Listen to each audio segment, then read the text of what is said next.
우리가 인생을 살면서 한 가지 매번 부딪히는 것이 있습니다. 그것은 나 자신과의 싸움입니다.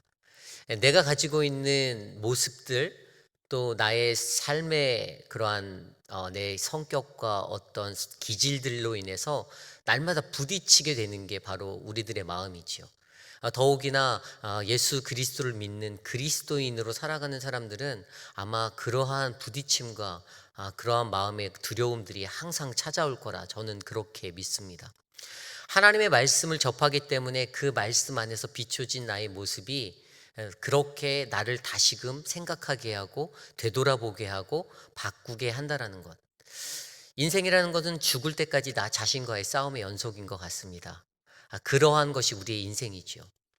우리가 오늘 읽은 이 본문의 말씀 신명기 20장 10절에서 20절까지의 말씀도 우리가 인생을 통해서 싸워야 하는 나 자신과의 싸움을 어떠한 모습으로 살아야 하는지를 생각해 보는 그러한 본문의 말씀입니다.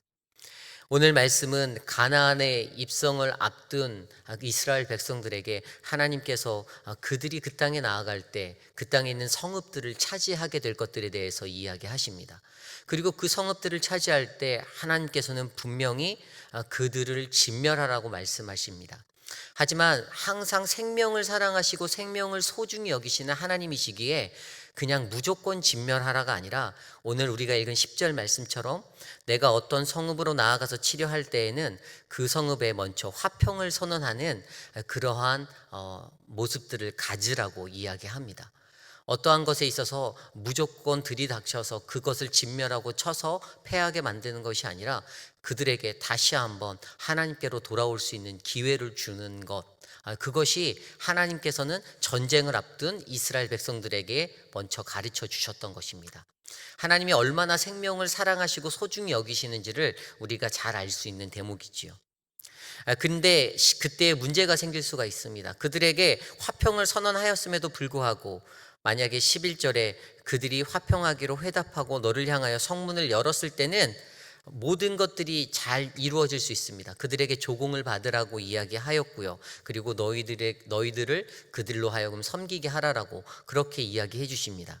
하지만 문제가 생기는 것은 12절에 나온 대로 만일 너와 화평하기를 거부하고 너를 대적하여 싸우려 할 때에는 그 성읍을 애워싸고 그들을 진멸하라라고 말씀하십니다. 어떻게 진멸해야 된다라고 말씀하십니까? 13절에 나와 있습니다. 내 하나님 여호와께서 그 성읍을 내 손에 넘기시거든 너는 칼날로 그 안에 남자를 다 쳐 죽이고 14절에 너는 오직 여자들과 유아들과 과축들과 성읍들 가운데 모든 것을 너를 위하여 탈취물로 삼을 것이라. 모든 것을 빼앗을 수 있다라고 합니다. 그리고 칼날로 그 안에 살고 있는 성읍 안에 남자들은 다 진멸하고 죽이라라고 그렇게 나와 있습니다. 이렇게 그 성을 진멸할 것들에 대해서 하나님께서 말씀하시면서 16절에 다시 한번 강조하여 말씀하시기를 이 민족들의 성읍에서는 호흡 있는 자를 하나도 살리지 말지니라라고 진멸을 강조하십니다. 이것들이 바로 성읍을 점령할 때 가나안 땅에 있는 가나안의 성읍들을 점령할 때 그들에게 주신 하나님의 방법이고 하나님의 전략이었습니다. 왜 이렇게 말씀하셨을까요? 가나안 땅에 있는 성읍들을 왜 이렇게 진멸하라라고 말씀하셨을까요? 무조건 진멸하는 것이 아니라 먼저 화평의 기회를 주고 그들이 동의하지 않을 때 진멸하라고 하신 말씀이 무엇일까요? 제가 오늘 앞서 설명드린 대로 우리들 자신과의 싸움을 저는 이렇게 비유하였습니다. 가나안 땅에 나아가서 그 성읍들을 점거하는 것. 우리들의 삶의 모습을 보면요, 저희 안에 이러한 성읍들이 있습니다. 성읍이 먼저 무엇입니까?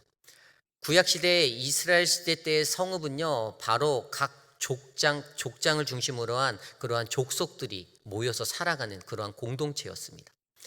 이스라엘의 12지파에게 하나님께서는요, 레위 지파만을 빼고선 그들에게 점거할 땅들을 이미 주셨습니다.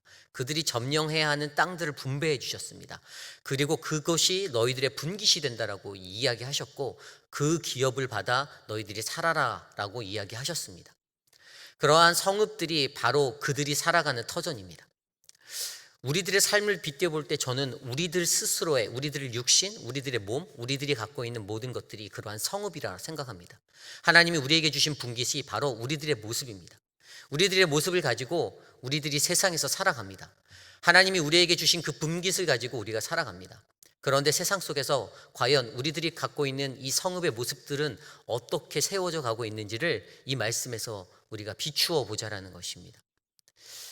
하나님께서는요, 그 성읍이요 어지럽혀져 있고 이방신에 물들어 있는 장소였기 때문에 그곳을 진멸하라 하셨습니다. 그리고 가나안에 들어갔을 때는 그들을 무조건 진멸하는 게 아니라 그들에게 다시 한번 하나님께 돌아올 수 있는 기회를 주는 그런 화평의 선언을 먼저 한 후에 그것들을 거부할 때 그것들을 행하라라고 그렇게 설명하셨지요. 오늘 말씀 속에서 보면요, 그것에 대해서 좀 더 잘 알 수 있습니다. 왜 우리가 이러한 성읍들을 무너뜨려 하는가? 첫 번째가 바로 하나님이 우리의 주권자 되심을 이해하는 것입니다. 아까 읽었던 13절 말씀에 내 하나님 여호와께서 그 성읍을 내 손에 넘기시거든이라고 설명하고 있습니다. 그들이 전쟁에 나가서 싸워서 이기고 지는 것, 그 모든 것들이 어디에 달려 있습니까? 하나님의 주권에 달려 있다라고 분명히 우리는 알 수 있습니다. 그들이 싸움을 잘해서도 아닙니다. 이스라엘 백성들이 가진 무기가 더 좋아서도 아닙니다.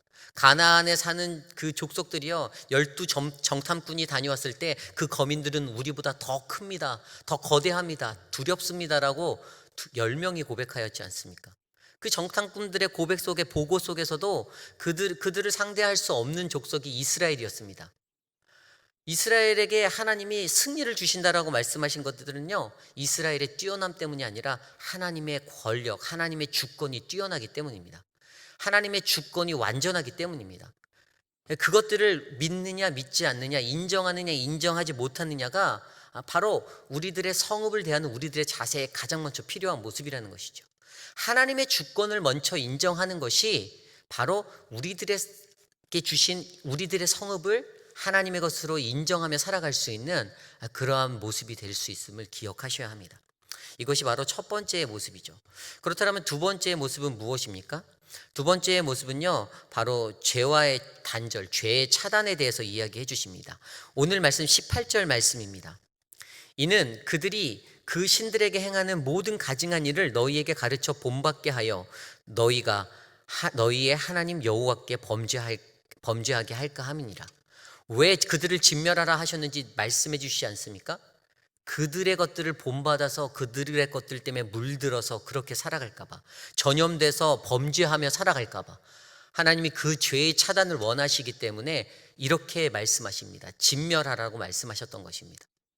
이것이 우리들의 성읍을 안고 살아가는 우리들의 모습에도 죄의 차단이라는 것에 있어서 굉장히 중요한 것으로 연결되는 것이죠.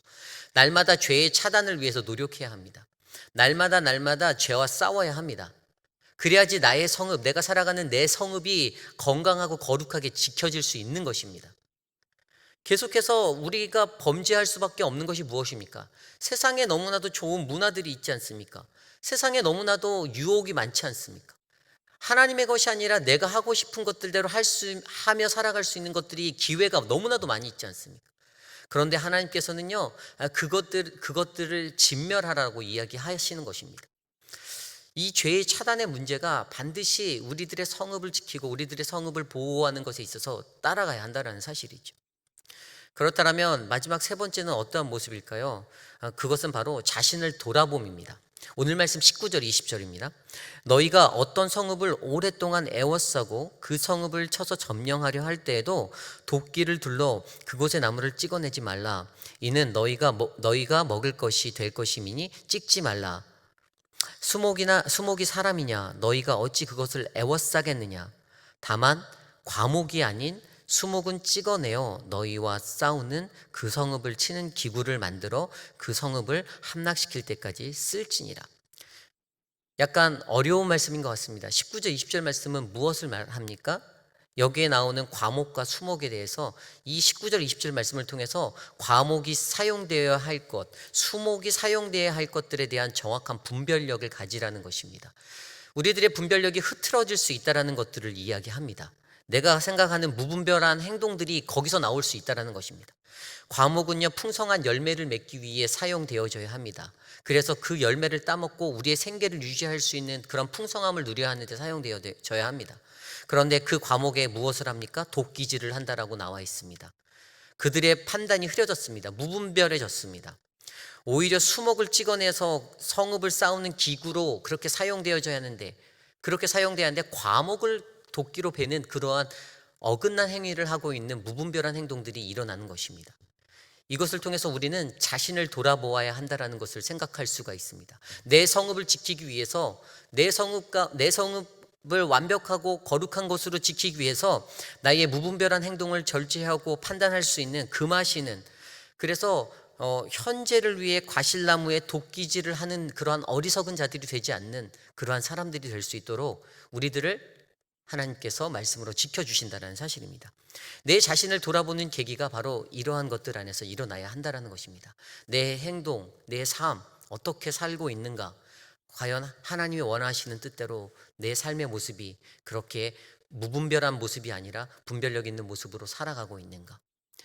이것들이 오늘 이스라엘이 성읍을 점령하는 것에 있어서 하나님께서 그 성읍을 지키고 보존하기 위한 전투의 방법으로 주신 세 가지의 모습입니다. 하나님이 주권자 되는 것을 인정하는 것, 죄를 차단하는 모습, 나 자신을 돌아보아 분별력을 가지는 그러한 삶의 모습. 우리가 너무나도 잘 알고 있는 성 어거스틴이 있습니다. 어거스틴이 썼던 책 중에 하나님의 도성, 시티 오브 갓이라는 책이 있습니다. 한 번쯤은 읽어보셨을 법한 책입니다. 22개의 챕터로 이루어진 책인데, 그 책에서는요, 그 도성이라는 그 도성에 대해서 두 가지의 도성으로 구별합니다. 세상의 도성과 하나님의 도성으로 구별해서 이야기를 해요. 세상의 도성은 무엇입니까?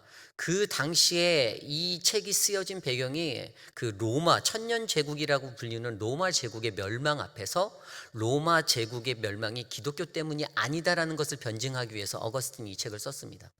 그러면서 세상의 도성과 하나님의 도성을 말하며, 세상에 있는 도성이 아닌 우리가 붙잡아야 하는 것은 하나님의 도성이라는 사실에 대해서 어거스틴이 설명하고 이해시키고 있습니다.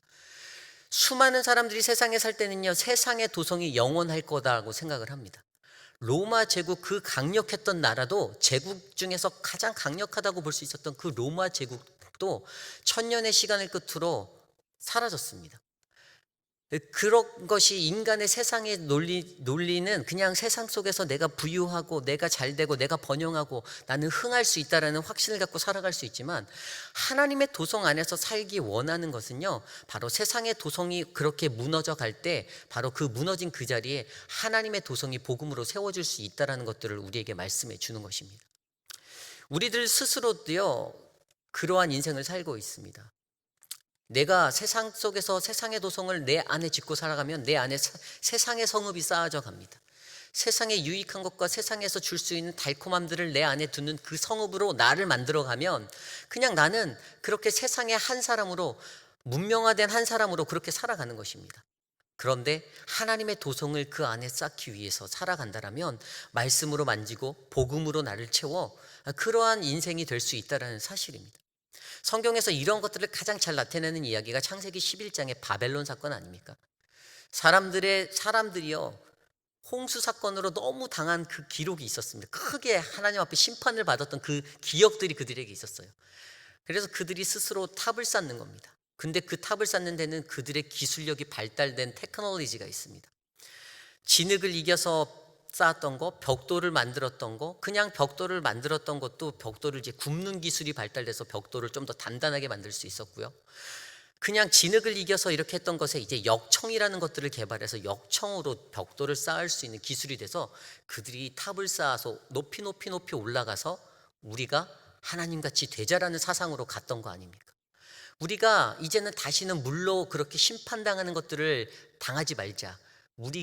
내가 갖고 있는 기술, 내 힘과 내 능력으로 이것들을 극복할 수 있다라는 그 인간이 갖고 있는 그런 어떠한 자존감의 문제들, 자기의 그러한 인간의 자신감에 가득 찬 그런 생각들로 살게 됐던 것들이 바로 그 바벨론의 사람들이었습니다. 그런데 하나님께서 그 바벨론을 어떻게 하십니까? 바벨탑을 어떻게 하십니까? 하나님께서 그 바벨탑을 무너뜨려 버리시지 않습니까? 사람이 자신의 기술과 자신의 지식과 자신의 모든 것들로 그렇게 탑을 쌓고 쌓아도 결국에 하나님께서는 인간의 도성은 반드시 무너져 버리는 것으로 만들어 버리신다는 사실을 우리가 기억해야 한다는 사실입니다. 오늘 우리는 말씀을 통해서 우리 안에 있는 성읍들을 바라보았습니다. 내가 갖고 있는 성읍들은 무엇입니까? 여전히 내가 끊어내지 못하고 살아가고 있는 성읍들이 내 안에 쌓아져 가고 있지 않습니까? 내 기준으로 내 삶의 모습들로 자꾸만 판단하고 살아갔던 모습들도 그렇게 정해져 있지 않습니까? 내가 좋아하는 것이 하나님의 것들을 앞지를 때도 있지 않습니까? 내가 하나님보다, 내가 예수님보다 더 사랑했던 무엇들이 내 안에 있을 때가 있지 않습니까? 그렇다면 오늘 우리에게 주신 이 말씀을 통해서 우리 안에 성읍을 치고 내 안에 거주되어지는 성읍이 오직 예수 그리스도 안에서 하나님의 말씀으로, 복음으로 채워지는 그러한 도성이 되기를, 하나님의 도성이 되기를 간구하는 이 하루가 되기를 간절히 소망합니다.